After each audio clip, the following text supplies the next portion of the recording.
I'm getting Dr. Lane. The following problem is number 73 on page 281, and it's dealing with the work energy principle. So basically, the problem gives a scenario of one person taking 3 different pathways to his destination. The first one, I think he's in an elevator and just goes straight up. The second one, he's climbing up. The third one, he's taking the slope. And it's asking, find the work in 3 different situations. There's multiple steps, so it kind of gets a little tedious. So for A, using the first path, it was asking to find the displacement R. So A to E, it was telling us to find the displacement. So let's just find this minus initial.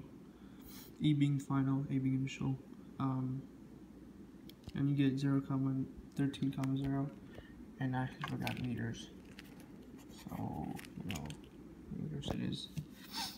Okay, and then it said find the force find the force along that path. So the only force acting on it is gravity, and we know that gravity near the Earth's surface is m times g, and it's in the y direction, but it's also pulling down. Because gravity is pulling down, we know that it's a negative y direction. So F equals m times g, like I said, it's in the negative y direction, so we get negative 784 newtons. The third part to this was, what is the work done? So the work is simply force times distance, but it's a dot product, or you can also think of it in terms of magnitude, where the angle between the two is cosine of theta. So once you do the angle between the two, once you do the dot product, I got negative 1.019 to the 10 to the 4 times joules. Alright, so part D was from A to B. So going back in the diagram, A to B. So right out of the back, you can tell that there's no work done in this scenario, because the angle here represents the distance between the two. Cosine of theta, the angle between the two of force, which is gravity, and the displacement, is going to be perpendicular. So the angle is 90 degrees, and so the work should be 0. Oh, sorry about this one. Yeah, from A to B. So looking back at the picture, you can see that from A to B, the angle between the two, the force and displacement, is 90 degrees. That's why work is 0. And then we are at E. So I think for this one, it was telling us to find the work from A to E to B to C. So in the picture, they drew a square, and with all right angles. So the length of these two are the same.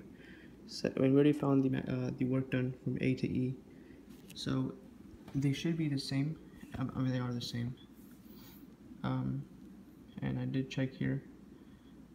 The angle between the two is also the same. So the work should be the same right there. A to E.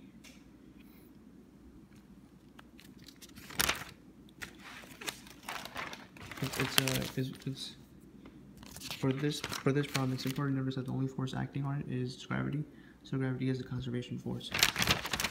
This helps with the next couple of problems actually. For F,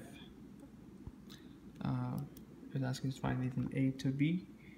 You go back to the equation again. A to B, once again, as I mentioned before, the angle between the two is 90 degrees, so the work done is 0.